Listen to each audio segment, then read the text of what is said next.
انا مريت ببلاء من حوالي 6 سنين، وكان نفسي بس حد يقول لي هو في ايه، اخلص منه ازاي. طب هو في ايه اصلا؟ للاسف لقيت كله ماسك في موجه واحده، ده خير، ده تعلية مقام، ده بكره حلو وبعده حلو وكل سنه وانت طيب ومش عارف ايه. بعد ما دورت بنفسي اكتشفت فعلا ان كلامهم صح، ولكن كان في جزء مهم جدا ناقص في السوره. يعني اتعلمت في التدبر في القران، طالما ربنا اتكلم عن موضوع معين في اكتر من ايه في اكتر من سوره، ربنا بيقول لك جمعهم عشان تشوف السوره كامله عن الموضوع ده. يعني مثلا انا عندي ورقه مقطعها لاربع اجزاء ومفرقها، المفروض اجمع الاجزاء دي عشان اشوف الصوره كامله. يعني مثلا زي الخمر مثلا، ربنا قال في ايه ولا تقربوا الصلاه وانتم سكارى. معنى الايه ايه؟ ان هي متحرمه وقت الصلاه بس، غير الصلاه مش حرام، صح كده؟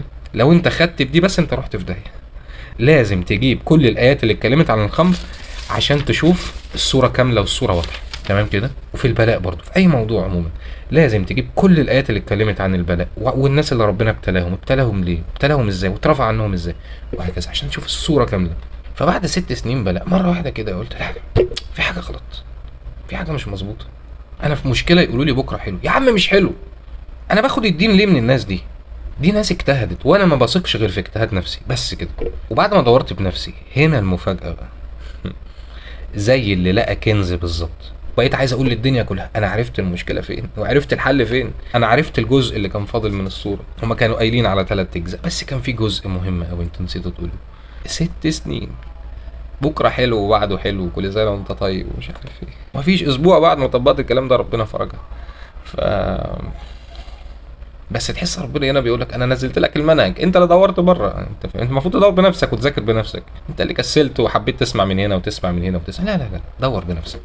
الذين جاهدوا فينا لنهدينهم سبلنا. اللي هيحاولوا بنفسهم هنساعدهم. فلما جمعته ده المفروض الناس كلها تعمله، تجمع كل الايات اللي اتكلمت عن البلاء والناس اللي ربنا ابتلاهم ليه وهكذا. فاكتشفت ان الصوره الكامله عن البلاء مكتوب فيها ايه. فاكتشفت ان اول جزء من الصوره مكتوب فيها ان البلاء خير. تاني جزء مكتوب فيه تفاءل واحسن الظن بالله ان ربنا هيخرجك من البلاء ده. تالت جزء مكتوب فيه ان هو فعلا تعلية مقام وتعلية درجات. رابع جزء من السوره وده اللي كان ناقص، مش عارف هل نسوا يقولوه ولا ما كانوش عايزين يقولوه، مش عارف. مكتوب فيه ان البلاء مش هينزل الا لو عملت ذنب من الكبائر، ومش هيترفع الا لو تبت منه. وده اللي طبقته فعلا، اسبوع حرفيا والبلاء اترفع. بص، عشان في ناس هتتكلم كتير في الموضوع ده. في آية في القرآن بتقول ومن يعص الله ورسوله فإن له نار جهنم خالدا فيها أبدا. اللي هيعصي أوامر ربنا هيدخل نار جهنم. أي حاجة فيها وعيد اعرف إن هي من الكبائر، تمام كده؟ في آية تانية ومن يعص الله ورسوله ويتعدى حدوده يدخله نارا خالدا فيها وله عذاب مهين. طالما ربنا توعد على ذنب معين بعذاب في الدنيا أو في الآخرة، أو قال لك ليس منا أو ليس من المؤمنين أو هكذا، اعرف إن هو ذنب من الكبائر. تخيل بقى إن النبي أو الرسول هو اللي عصى الأمر، دي مصيبة. بقى أنا بعدك عشان تقول لهم ما تعصوش أوامر ربنا، تعصي أنت أمري؟ يعني مثلا قصة سيدنا يونس عليه الصلاة والسلام، عمل خطأ كبير قوي، ربنا قال له افضل مع القوم دول ادعوهم وما تسيبهمش. سيدنا يونس عمل ايه؟ كسر الامر وسابهم ومشي. ربنا عمل ايه بقى؟ ربنا غضب جدا وامر بعقاب وبلاء وهيأ اسبابه. ركب مع ناس على سفينه عندهم معتقدات غريبه جدا، ان البحر لو هايج لازم نرمي حد من على السفينه عشان البحر يهدى. يعني سلط عليه ناس مجانين كمان يعملوا القرعه 3. ربنا هيأ الاسباب، ربنا خلاص اذن بالعقاب وهيأ الاسباب، تمام كده؟ خلى البحر يهيج. انتوا عندكم المعتقد اخلي لكم البحر فيعتقدوا ان لازم نرمي حد، يعملوا القرعه يطلع هو ال3 مرات، تمام كده؟ يلاقي مين مستنيه تحت، يلاقي حوت مستنيه تحت. الله، في ايه؟ مين اللي سلط عليك كل ده؟ هل ازعل من الحوت؟ لا. هل ازعل من الناس اللي رموني؟ لا. شالوا ذنبها. هم اصلا بيعتقدوا ان البحر هايج. انا قلت كده، هو ربنا نزل كده في كتابه؟ انت اصلا بتؤمن بخرافات ان نولي بعض الظالمين بعضا جزاء بما كسبوا. وانت ظالم لنفسك، وانت ظالم لنفسك، اسلطكم على بعض. فسيدنا يونس هنا بقى في ظلمات تماما. ربنا بيوصل لنا رساله. هل في اي اسباب ممكن تعملها لو انت في بطن الحوت؟ مفيش غير ان انت تلجأ لله. اللي نزل عليك البلاء هو الوحيد اللي هيعرف يرفعه عنك. اللي نزلك في بطن الحوت هو الوحيد اللي يعرف يخرجك منه. بقى في ظلمات تماما. فربنا هنا بيوصل لنا رساله سبحانه وتعالى. ما هو قال لنا القصه دي ليه؟ تمام كده؟ لازم تجيب كل الايات اللي اتكلمت عن البلاء والناس اللي ابتلوا كمان. ابتلوا ليه؟ فعايز كل الناس اللي في بلاء تتخيل ان هي في بطن الحوت حرفيا. انت مفيش في ايدك اي حاجه تعمل، عايزك تعترف بدي، لان فعلا انت مفيش حاجه في ايدك تعملها، تمام كده؟ مفيش غير ان انت تلجأ لله. اعمل ايه بقى؟ الجأ لله. اعمل ايه؟ بص بقى في ايه تانية ربنا قال ايه؟ ولولا انه كان من المسبحين للبث في بطنه الى يوم يبعثون. لو ما كانش تاب كان هيفضل في البلاء طول حياته. اهم جزء من السوره نسيوا يقولوا ان يمسسك الله بضر فلا كاشف له الا هو. اللي نزلك في بطن الحوت هو الوحيد اللي يعرف يخرجك منه. اللي نزلك بلاء هو الوحيد اللي يعرف يشيله من عليك. بس مفيش غير حل واحد، ان انت تتوب. مفيش حل تاني، مفيش اي حل تاني. ربنا قال وكذلك ننجي المؤمنين، بنفس الطريقه دي. اغلبيه الناس افتكرت ان هي لما تقول الدعاء ده لا اله الا انت سبحانك اني كنت من الظالمين هتخرج من البلاء وهتخرج من بطن الحوت. لا لا لا لا. هنا سيدنا يونس تاب. اني كنت من الظالمين، انا ظلمت نفسي ومش هعملها تاني. ظلمت نفسي بان انا كسرت الامر، مش هعملها تاني. تمام. فربنا امر الحوت خرجه فاستجبنا له. اول ما تاب فاق السرعه على طول، البلاء يترفع فورا. انت لو تبت البلاء بيترفع فورا. فاق السرعه فاستجبنا له وكذلك ننجي المؤمنين. معاك وعد ربنا. انت افتكرت ان انت لما تقول الدعاء تخرج. لا لا لا، بامانه قلته كم مره؟ خرجت ولا لسه؟ لان انت ما قريتش الصوره كامله، ما جمعتش الاجزاء كامله، فانت مش فاهم. بتقول انا قريتها، امال في ايه بقى؟ يبقى تعليق مقام صح كده، يبقى خير، يبقى بكره حلو وبعده. لا لا لا لا لا لا لا لا. فربنا امر الحوت خرجه فاستجبنا له. فاق السرعه. اول ما تاب فاق السرعه، اخرج من البلاء على طول، ارفع البلاء. البلاء اصلا نازل بسبب الذنب ده. طب انا وعدتك يا رب ان انا مش هعمله تاني واستغفرت. ربنا وعدك هخرجك، هرفع البلاء من عليك، هخرجك من بطن الحوت. فانت لازم تعرف انت واقع في انهي ذنب منهم. مش عايز اقسم لك بالله ان هي بسببهم، اتكلمت عن الكبائر قبل كده، ومش عايز اقسم لك بالله ان فيها حل لكل مشكله انت فيها في حياتك حرفيا. المهم، فالاربع اجزاء من الصوره اكتشفت فعلا ان البلاء خير. لان لو انت كنت مت على كده كنت هتخش النار. ذنب واحد من الكبائر كفيل يدخلك النار. وان فعلا لازم تتفائل وتحسن الظن بالله، لان ربنا حط الشرط ده لما قال لسيدنا يونس فظن ان لن نقدر عليه. ظن ان احنا مش هنضايقها عليه، ان احنا مش هنسيبه في البلاء ده. تفائل بالله ان هو هيخرجه من البلاء ده. سيدنا النبي لقى حد بيدعي على نفسه بلاء، قال له ايه اللي انت بتعمله ده؟ سال الله العافيه، اسال ربنا العافيه. سيدنا ابو بكر كان بيقول في خطبه من الخطب احسن حاجه تاخدها العافيه، ان انت ما فيش ابتلاءات. وفعلا هو تعلية مقام. سيدنا ادم مثلا كان في الجنه عليه الصلاه والسلام، وربنا قال له اوعى تقرب للشجره دي فتشقى. طالما ربنا حط وعيد ورا ذنب معين اعرف ان هو من الكبائر. تمام كده. فسيدنا ادم هنا اخطا خطا كبير بان هو قرب من الشجره وكل من الشجره، كسر امر ربنا، عصى امر ربنا في الامر ده. تمام. غضب وامر بعقاب وهيأ اسبابه، امر ببلاء وهيأ اسبابه. لو ما كانش قرب من الشجره ما كانش فيه بلاء. صح كده؟ طيب انزل الارض بقى. انت مقامك كان عالي قوي كنت في الجنه، انزل الارض بقى. مقامك وطي خالص. تمام. حاول بقى تعليه تاني، حاول تعلي مقامك تاني. ان ذنب واحد من الكبائر كفيل يخلي سيئاتك اكتر من حسناتك. فانت مقامك وطي خالص، محتاج تعليه تاني بقى، تستغفر وتتوب وترجع لربنا. وبقى في امتحان بقى، مش اي حد هيخش الجنه بقى. يلا. تمام. اللي هيسمع الكلام بس، اللي مش هيعصي الاوامر بس. فربنا هنا كان بيكفر الذنب ده عشان يعلي حسناته تاني ويعلي مقامه. المصايب والعقاب هنا بيجي تكفير للذنب ده. تمام كده. لان ربنا حاطط قانون يوم القيامه لازم حسناتك تبقى اكتر عشان تخش الجنه. وذنب واحد من الكبائر مخلي سيئاتك اكتر من حسناتك. وما ربنا حاطط وعيد ليه؟ حتى سيدنا النبي عليه الصلاه والسلام قال لنا حديث فيما معناه ما يصيب المؤمن من وصب ولا نصب ولا هم ولا حزن ولا غم حتى الشوكه يشاكها الا كفر الله بها من خطاياها. لان البلاء نازل لي بسبب تكفير للذنب ده. هل في حل تاني لتكفير الذنب؟ ان انت تتوب، يترفع فورا العقاب ويترفع البلاء. تتوب يترفع البلاء فورا. فربنا بيكفر لك الذنب اللي مخلي سيئاتك اكتر من حسناتك دي، عشان عايز يخلي حسناتك اكتر عشان يدخلك الجنه. فهو بيحبك، انت بس مش عارف الصوره كامله. المصايب بتيجي تكفير للذنوب. طب لو تبت البلاء بيترفع، خلاص حسناتك بقت اكتر. انت مش محتاج للمصايب تيجي تعلي لك في حسناتك ولا حاجه. خلاص انت حسناتك بقت اكتر، انت كده في بر الامان. تحس ربنا بيقول لك هتخش الجنه، هتخش الجنه. ربنا قال لك إلا من تاب وآمن وعمل عملا صالحا فأولئك يبدل الله سيئاتهم حسنات وكان الله غفورا رحيما.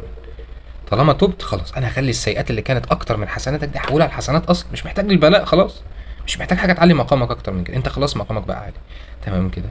ورقم 4 اللي هي الصوره اللي كانت ناقصه، ان البلاء مش هينزل الا لو عملت ذنب من الكبائر، ومش هيترفع الا لو تبت منه. زي ما حصل للصحابه في غزوه حنين لما اصابهم العجب، والايات ذكرت في القران اعجبوا بكثره الجيش بتاعهم، فقال لك احنا النهارده هننتصر. كان جيش الصحابه ساعتها اكتر من جيش العدو، ففرحوا قال لك احنا هننتصر النهارده. ليه؟ قال لك عشان احنا جيشنا اكتر.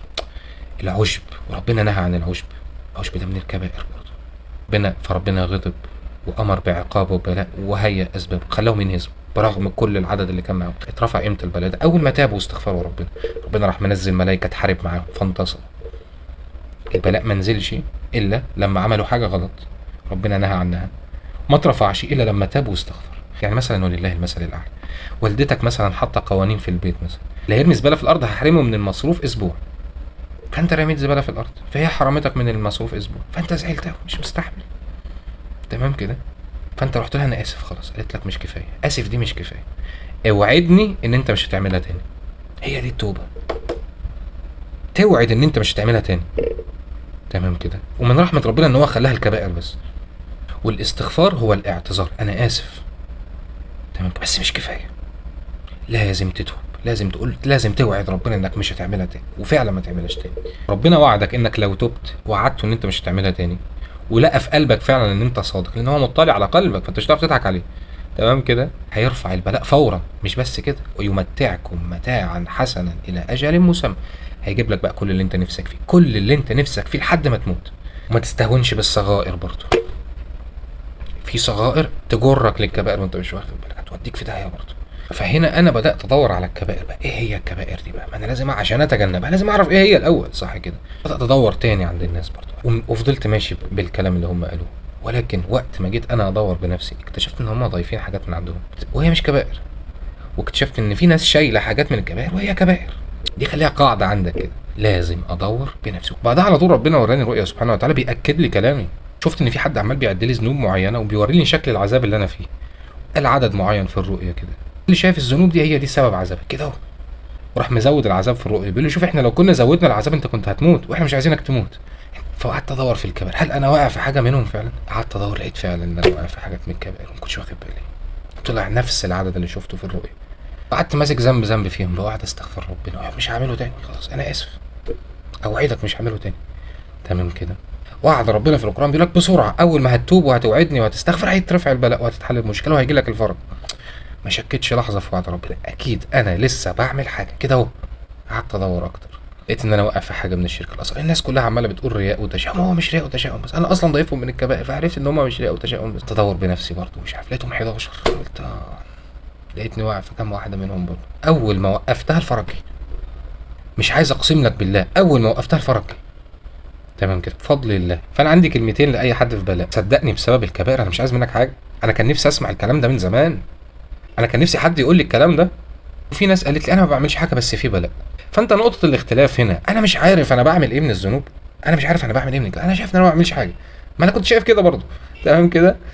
ولا نقطه الاختلاف، لا انا مش مصدق ان هي بسبب الكبائر، ده تعليق مقام ومش عارف ايه. طب ركز معايا في الايتين دول، ربنا قال لك وما اصابكم من مصيبه فبما كسبت ايديكم. اي بلاء هيجيلك، اي مصيبه هيجيلك بسبب ذنب انت عملته، هوفر عليك كلام كتير وتدوير كتير بسبب ذنب من الكبائر. آية تانية ما أصابك من حسنة فمن الله وما أصابك من سيئة فمن نفسك. أي خير هيجيلك من ربنا، أي شر هيحصل لك بسبب ذنب أنت عملته. فأنت نقطة الاختلاف هنا إيه؟ أنا مش عارف أنا بعمل إيه، ولا أنا مش مصدق إن هي بسبب الكبائر وإن ده تعلية مقام وتعلية درجات ومش عارف إيه. أولا النوع التاني أنت مش بتكذبني أنا، أنت بتكذب كلام ربنا، وده في حد ذاته ذنب. والرأي التاني بيستشهد بالآية دي وهو فاهمها غلط وخد الآية دي بس، المفروض كان ياخد كل الكلام اللي اتكلم عن الموضوع. ولنبلونكم بشيء من الخوف والجوع ونقص من الأموال والأنفس والثمرات وبشر الصابرين. قال لك اهو تعلية مقام، بشر الصابرين، كل ما تصبر كل ما يعلى درجات. طب كمل الآية اللي بعدها، الذين إذا أصابتهم إيه؟ مصيبة. ربنا اتكلم عن المصيبة فين قبل كده في القرآن؟ خدش كده جزء واحد من الصورة، لازم تاخد الصورة كاملة. لك وما أصابكم من مصيبة فبما كسبت أيديكم. ربنا وصف البلاء اللي لسه قايلين عليه إن هو مصيبة، بس قال لك إن المصيبة بسبب ذنب أنت عملته من الكبائر. أنت ذنب واحد من الكبائر مخلي سيئاتك أكتر من حسناتك، فبعت لك حاجة تعلي حسناتك، لأن لو مت على كده هتخش النار. فهو بيحبك فعلا وهو تعلية مقام فعلا، لأن أنت مقامك قوتي قوي. سيدنا آدم نزل من الجنة، هو في مقام أعلى من الجنة؟ ده نزل من الجنة، يعني كده بيعلي مقامه. أما لو كان بيوطي مقامه كان عمل إيه؟ كان موته خالص بقى ولا إيه؟ أنا مش عارف. انا قلت لك لازم تجيب الايات اللي ربنا، لما تلاقي ربنا اتكلم عن البلاء مثلا في القران في اكتر من ايه، في اكتر من سوره، ربنا بيقول لك جمعهم عشان تعرف السوره كامله.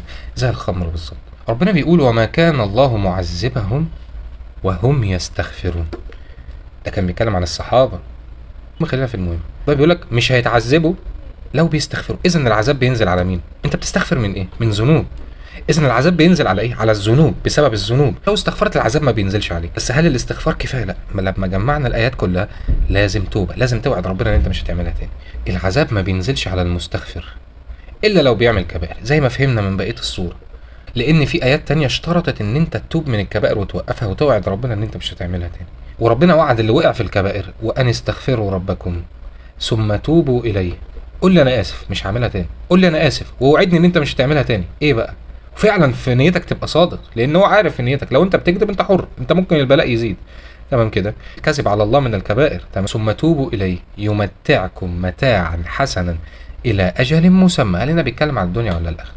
الى اجل مسمى ده العمر، ده بيتكلم عن الدنيا. بيقول لك همتعك في الدنيا. قلت قبل كده ولله المثل الاعلى. تخيل واحد ملياردير بيقول لك لو عملت دي هدلعك. دماغك بتروح لفين؟ ده معاه فلوس مش عارف ايه وبتاع. تخيل ربنا اللي خزائنه لا تنفذ ابدا، اصلا رزقك في السماء، بيقول لك همتعك متاعا حسنا ولنحيينه حياه طيبه ومن يتقي الله يجعل له مخرجا. طب المتقي هو اصلا في مخرج. طب لو لسه في عذاب، لا راجع نفسك. صدقني صدقني كلام ربنا واضح قوي. انت لو دورت بنفسك مش هيبقى عندك الشك ده. اللي اصلا متقي بقى هل هو في عذاب؟ لا. من عمل صالحا من ذكر او انثى وهو مؤمن. المؤمن هنا غير المسلم. المؤمن عموما، المؤمن ده اللي هو من المتقين، اللي هو بيعمل الاوامر وبيجتنب النواهي. لو قال المسلم اي حد يقول الشهاده بقى مسلم. ربنا بيتكلم عن المؤمن. فلنحيينه حياه طيبه. وفي تفسيرين للحياه الطيبه هنا. في ناس قالوا دي الاخره، وفي ناس قالك لا ده دي الدنيا والاخره. اي حياه هيعيشها هتبقى طيبه، لان في ايات كتير تانية اتكلمت عن انها هتبقى حياه طيبه في الدنيا. طيب فتسال نفسك سؤال، انا عايش حياه كريمه ولا لا؟ لو لا راجع نفسك. خزائن ربنا ما بتخلصش. ما جاتش عليك انت وقال لك ده كان اخر دولار في الخزنه، معلش والله هنعمل ايه؟ لا. الراي الاول اللي بيقول انا ما بعملش حاجه، ركز معايا. انا سالت نفسي نفس الاسئله اللي انت بتسالها دي ويمكن اكتر بكتير. انا وقفت الكبائر، ليه الفرج ما جاش؟ ليه البلاء ما اترفعش؟ ولكن عمري ما شكيت في وعد ربنا. انا قلت اكيد انا لسه بعمل حاجه. طالما وعد ربنا قال لك انت لو تبت هيترفع، يبقى اذا انا لسه بعمل حاجه. ايه هو؟ انا مش عارف برضه. قعدت استعين بالله وادعي كتير واطلب منه، مش لاقي اي حاجه. لقيت مره واحده افتكرت حديث كده اللي هو بتاع الشرك الاصغر. فجريت ادور على الشرك الاصغر. لقيت ربنا في معنى الحديث بيقول لك هسامحك لو جاي لي بذنوب قد الجبال واستغفرت هسامحك بشرط واحد، لا تشرك بي شيئا. بشرط واحد، ما يكونش عندك الشرك. يعني انا لقيت ان هم 11 وفعلا لقيت ان انا واقع في واحده او في اتنين منهم. اول ما وقفتهم الفرج جه، ما خدش وقت. ان وعد الله حق ولا يستخفنك الذين لا يوقنون. طالما ربنا قال لك لو تبت هرفع البلاء، صدق. همتعك متاعا حسنا، صدق. المشكله فيك انت لسه واقع في حاجه. وليه سيدنا النبي عليه الصلاه والسلام برضو بيقول في حديث فيما معناه اخشى على اللي بيقول ان هو ما بيذنبش او ما بيعملش ذنوب، انه يكون واقع في العجب. ده اخر حاجه خلاص، اتكلمت عنه قبل كده. وراجع صلاتك، ممكن تكون بتصلي غلط، ممكن تكون بتصلي بسرعه وبتقرا الفاتحه غلط، بالذات الفاتحه، تشكيل الفاتحه. النبي عليه الصلاه والسلام بيقول ان العبد لا يحرم الرزق بالذنب يصيبه. والرزق هنا يشمل الفلوس والولاد والجواز وكل حاجه. في القران استغفروا ربكم انه كان غفارا يرسل السماء عليكم مدرارا، اللي انت محروم منه، ويمددكم باموال وبنين. يمدك من عنده يجيبها لك لحد عندك بنين. طب انا مش متجوز، هيجوزك كمان الى اخر الايه. اللي انت محروم، لان اصلا الرزق عند ربنا في السماء. فانت عملت حاجه من هو قال لك اوعى تعمل، مسكوا عليك. امن هذا الذي يرزقكم ان امسك رزقه. مين اللي هيجيب لك الرزق من عندي في السماء لو انا مسكته؟ محدش يعرف يعمل حاجه. مفيش غيري هيخرجك من بطن الحوت، مفيش غيري. في ناس تانية بتقول طب ما في ناس بتعمل كبائر وربنا فاتحها عليهم وبيديهم كل حاجه، صح كده؟ اسمع الثلاث ايات دول. اول ايه ربنا اتكلم عن اكبر الكبائر وهو الكفر. ولا يحسبن الذين كفروا انما نملي لهم خير. اوعى يفتكروا اللي هم بيعملوا اكبر الكبائر الكفر والشرك بالله ان انا بديهم كده انا عايز لهم خير. لا. انما نملي لهم ليزدادوا اثما ولهم عذاب مهين. هو بيعمل كبائر وكان عايز يعمل كبائر اكتر من كده، بس محتاج فلوس تعينه على الكلام، اديتها له يزود في الكبائر، يبقى العذاب فوق مش على ذنب واحد، على اكتر من ذنب. يزدادوا اثما. وفي ايه تانية الذين كذبوا باياتنا. ولو ايه واحده، كذب في ايه واحده بس يا اخي، مؤمن بعكسها. مش هقول لك كذبتها، مؤمن بحاجه عكسها. سنستدرجهم من حيث لا يعلمون. هيفتح عليهم كل حاجه وهيديهم كل حاجه، هيفتكروا ان هم صح وعلى خير، صح كده؟ الذين ضل سعيهم في الحياه الدنيا ويحسبون انهم يحسنون صنعا فزين لهم الشيطان سوء اعمالهم. الشيطان قال لهم ده انتوا صح، ده انتوا كده على الطريق الصح، ده بص ربنا كرمكم ازاي. الايه الثالثه فلما نسوا ما ذكروا فتحنا عليهم ابواب كل شيء. انا بعت لهم منهج وقلت لهم ان ده غلط وده حرام، لما نسيوه وشالوه من حياتهم تماما فتحنا عليهم ابواب كل شيء، ادينا لهم كل حاجه. حتى اذا فرحوا، خلاص انبسطوا بقوا فرحانين، ده احنا كده صح بقى ومش عارف ايه. اذا فرحوا بما اوتوا اخذناهم بغتة فاذا هم مبلسون. ربنا سحب روحهم قبل ما يتوبوا من الكبائر دي. عرفت اللي بيقولك فلا تأمن مكر الله؟ يعني ايه لا تامن مكر الله؟ تعمل كبائر ومش خايف من ربنا، او نسيت اصلا كلام ربنا. بيقول لك لا خاف مني، اسحب روحك قبل ما تتوب. صحيح حطيت شرط، لو تبت قبل ما تموت هسامحك وتبقى حسناتك اكتر وهبدل سيئاتك حسنات، ولكن انا ساعتها هسحب روحك قبل ما تتوب. وفي صنف ثالث في ظاهر الامر هو بلاء، ولكن هو مش بلاء، هو قمه الخير. عسى ان تكرهوا شيئا وهو خير لكم، بس مش كل الامور، شيئا بعض الاشياء هتبقى في ظاهرها شر ليك ولكنها خير ليك. زي قصه الاب والام الصالحين اللي اتذكرت في سوره الكهف. ربنا عرف بعلمه المستقبل وعلمه الغيب ان ابنهم لو كبر هيعقهم وهيكفرهم، هيخليهم يقعوا في اكبر الكبائر، يعني بسببها هيخشوا النار. تمام كده؟ ده ربنا صرف عنهم بلاء، فربنا صرفوا عنهم وابدلهم بولد خير منه يبرهم. هنفهم ايه من القصه دي؟ هو في ظاهره بلاء، واكيد ربنا ربط على قلوبهم، الله اعلم. انا متاكد ان ربنا ربط على قلوبهم وعرفهم ان هو كان شر ليهم وهيجيب لهم ولد احسن منه. هل ده عذاب؟ لا، ده كان هيبقى عذاب. وربنا وعد المتقين ان هم هيبقوا في سلام وهيبقوا في امان، لا خوف عليهم ولا هم يحزنون. وقال لك ومن يتقي الله يجعل له مخرجا. اي حد في مشكله، اي مشكله انت فيها، لو اتقيت ربنا هيخرجك منها. طب انت اصلا متقي، مش هيبقى في مشاكل. طب لو حصلت حاجه اعرف انها خير، المؤمن امره كله خير. ولكن راجع الاول، انا عملت حاجه من الكبائر ولا لا؟ ممكن تتحرم منه فعلا لو عملت حاجه من الكبائر، لان ده رزق من عند ربنا، وان العبد لا يحرم الرزق بالذنب يصيبه. ولكن هنا ربنا ابدلهم بولد خير منه، ده في ظاهره بلاء ولكن هو قمه الخير. ده كانوا هيعملوا كبائر ويدخلوا النار، ده ابدلهم بولد خير منهم يبرهم وما يعقهمش وما يتعبهمش. ما احنا كده ان الاولاد اللي بتعق ولادها اليومين دول انت السبب او انت السبب، اللي هو في بلاء دلوقتي. انت دلوقتي في بطن الحوت، مفيش حل قدامك غير ان انت تلجأ لله. تلجأ لله تعمل ايه؟ تراجع انا عملت ايه من اللي ربنا قال لي اوعى تعمله، واعرف ان انت اول ما هتتوب هتفرج، اول ما هتتوب على طول، وتوعده يا رب انا مش هعملها تاني. فعلا اعرف ان البلاء هيترفع فورا، اتحداك، ده وعد ربنا، ده كلام ربنا.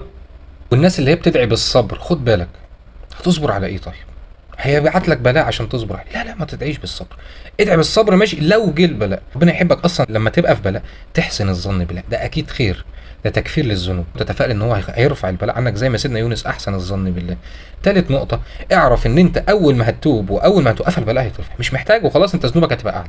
بدل الله سيئاتهم حسنات، مش محتاج حاجه تعلي لك حسناتك. طب اعمل ايه دلوقتي؟ عايزك تقوم تتوضى وتصلي ركعتين لله، وفي سجودك كده يا رب انا اسف مش هعملها تاني. طب عرفني يا رب انا بعمل ايه، انا مش عارف انا بعمل ايه. بقى في صدق كده، دلني ارجوك يا رب ارفع البلاء، انا اسف، بدل سيئاتي وذنوبي الى حسنات. اول حاجه تسلم، اول حاجه ترضى، اول حاجه تستغفر وتعترف ان انت اللي فيك حاجه غلط، ان انت اللي بتعمل حاجه غلط. خلص الصلاه من هنا، هات ورقه وقلم، ايه هي الكبائر دي؟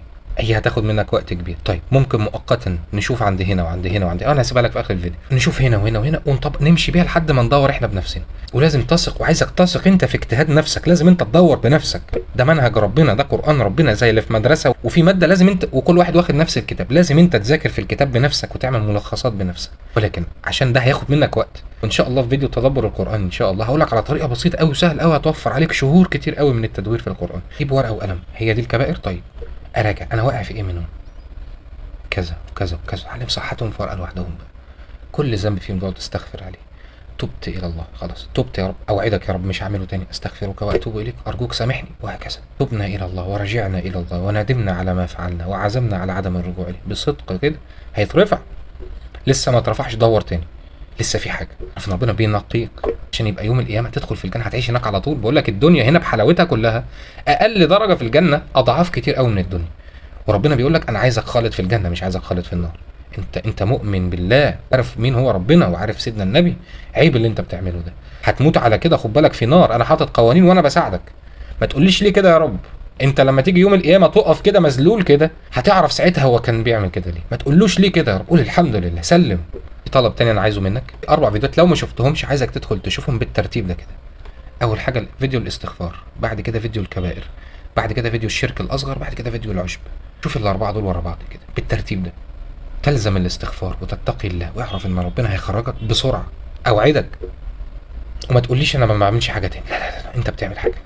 ممكن تكون انت دعيت على نفسك بالبلاء اصلا وانت مش واخد بالك. وما تخافش من حد يدعي عليك ولا ما يدعيش عليك، ما تخافش من حد يقول لك كلمه وحشه كلمه مش وحشه، حد بيعمل حاجه، ما حدش يعرف يعمل اي حاجه.